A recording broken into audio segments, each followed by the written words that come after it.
Bad dog. 3000.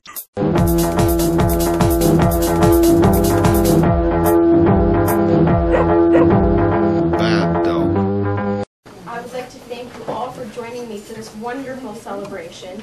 It's really a celebration to have poets and fiction writers come from out of their heads onto the page, into print, and then have a physical object that can be passed from person to person. It's a kind of unique form of communication. So I'm really happy tonight to be celebrating the launch of the issue, the successes of our authors, the hard work of our editorial collective, who's all congregated around the wine and cheese at the back. The final days. Cold grease, stagnant dishwater, frying pan, crusted dishes, fermented pots. I ignore a wall, the laundry, buy new socks, the book unread on my lap. 3 days, newspapers stacked, bills, withered garden, overripe tomatoes. Birds eat fruit on ground, chives gone to seed, take-out containers, paper plates, plastic cutlery, styrofoam cups piled on each surface. I ignore phone messages, emails. I wait for every breath, and the one you will never draw. And because it's Thursday, this poem is called Thursday Breakfast. This morning you made the oatmeal, while I stood in your shower, behind the aqua blue plastic curtain that is to be pulled across after every use, otherwise it will moulder, thinking dangerous thoughts about leaving my razor there, right there, not putting it away with my other stuff in my briefcase. And it was delicious. One night, reaching for a shoebox on the closet shelf, her hand slipped.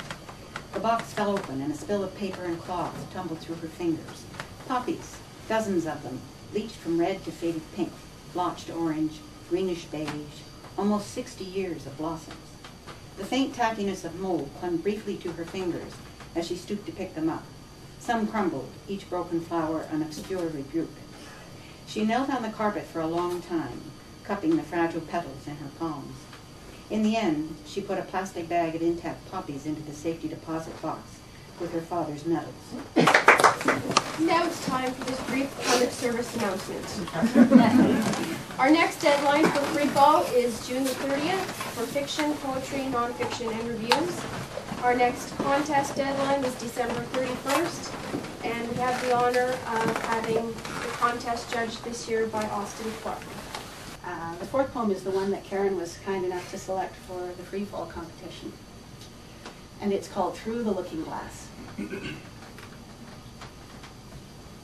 When first I was inhabited, I was startled by the otherness of whoever was becoming in my body.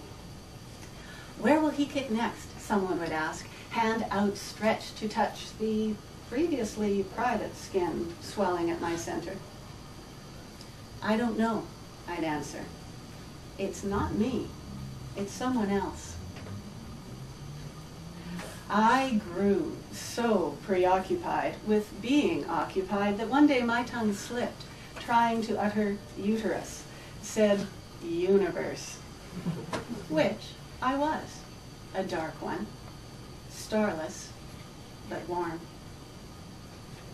Don't let them tell you if it's a boy or a girl, friends advised. Let it be a surprise. I think giving birth to live young is surprising enough. I had no idea about delivery, or for that matter, babies. Urged to envision the birth, all I could see was myself before a mirror. But I was never Alice in this story. I was the mirror. Someone stepped through me. I'd like to start my reading with the poem that was chosen to be in this issue of the magazine. It's called Between Us. Bees in our bed, their restless feet where my hip fits, your ribs bristled by the fuzz of their backs.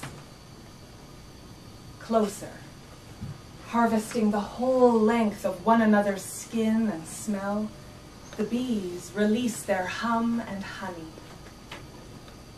An entire season surrenders with the burst of our shutters, and the bees hover, only wings between us. And you have to walk that thought, from thought down the arm into the hand, and into the pen and onto the paper, and then that paper has to be brave enough to send itself to me, and then it has to go through this drastic administrative process, and then it comes to you here.